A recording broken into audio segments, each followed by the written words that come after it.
Hello, I'm Dr Adrian Barton from Plymouth University. I'm a drug and alcohol specialist, and over the last 6 years I've been doing some work into alcohol consumption and its impact on offending behaviour.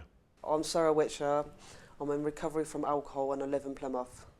When I was 18, I was getting into trouble, I was going out drinking, and I wasn't really getting the support that I needed at the time, and I don't feel that people really helped me, and I didn't think they understood, other services didn't understand what my problem was.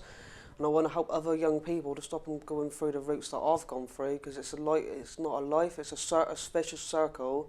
You're not going to get it. Obviously they get into that and it's hard to get out of, and then obviously a lot of it can lead to death. Drinking can lead to death, because obviously it's the consequences of how much you drink, with obviously the cheap alcohol at the present time in supermarkets. Preloading is really widespread. It's a recent phenomenon, but it's about 82% of the people that we've interviewed with the students preloaded. About, again, high 70% of the people that had been arrested preloaded the day they'd been arrested. So preloading is now an entrenched social pattern. They need to stop selling cheap alcohol in supermarkets, because when they had the pubs and clubs, I believe myself, there wasn't as much trouble back like that now compared to what it is today. There's a lot of people go into a supermarket, can get 2 crates of beer for 18 quid, get hammers, go into town, get smashed again, and then they get into trouble and they don't remember what's going on. And it's not just in town, it happens in the homes as well.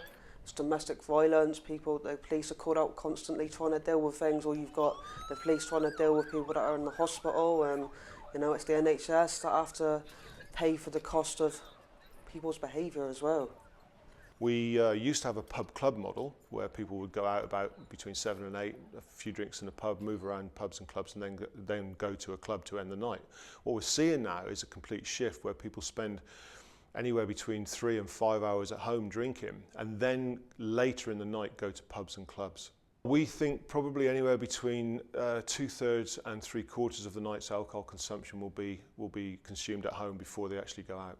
The disparity between a price of on sales and off sales is large, but also it's become really quite a part of a social phenomenon. Young people seem to like being at home together before they actually go out.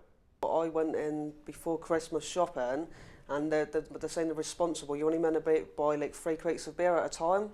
You're not meant to go back in and buy more, but I've noticed people go in, get 3 crates of beer, come out, and it's the responsibility of the supermarkets as well to stop that. That if their set offers are 3 for 18 quid, and you're saying that it's only, you've got to buy only those 3 crates, you shouldn't be allowed to go back into the supermarkets to get more. And that's what goes on constantly, and the supermarkets have got a lot to do with it, because they're not enforcing that. We asked quite specific questions about where they bought their alcohol from, and what we found was that the major supermarkets dominate. In fact, they're really quite nuanced and informed consumers. They will actively seek out bargains from the major supermarket chains to buy before they preload. What we found was that spirits dominate. 75% of people that preload will drink spirits. I'd put the supermarkets back to the normal time, the opening hours they were before it went 24 hours. I'd make sure that it was put back to normal. If I could, I'd make sure that the alcohol was a lot more expensive in supermarkets, but you could go out and enjoy yourself in town. That's just where it should be. You should be going out and having fun in town. That's where I see it. But because it's so widely available, the supermarkets need to do a lot more than what they're doing at the moment. So they're not doing nothing. They're just sitting back and letting people die or get ill, and they don't care. I don't believe they care. In the UK, we've effectively got 24-hour access to alcohol. You have to search for it in the wee hours of the morning, but you can find it if you really want it. And I think we need to think about that.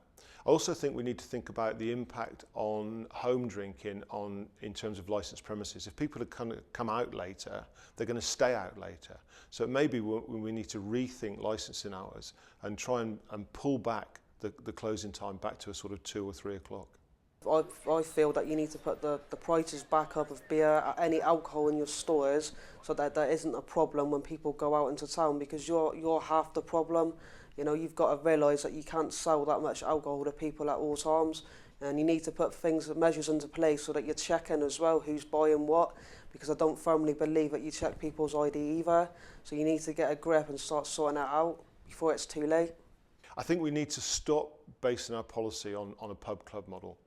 It's flawed and it doesn't reflect reality. We need to recognise that if we're serious about the nighttime economy, we have to recognise where alcohol is being consumed. And it would appear for the 17 to 25-year-olds that the bulk of the alcohol is being consumed at home. I think we need to recognise that, and we need to begin to engage with supermarkets to get them to think about the impact their alcohol's having on the nighttime economy.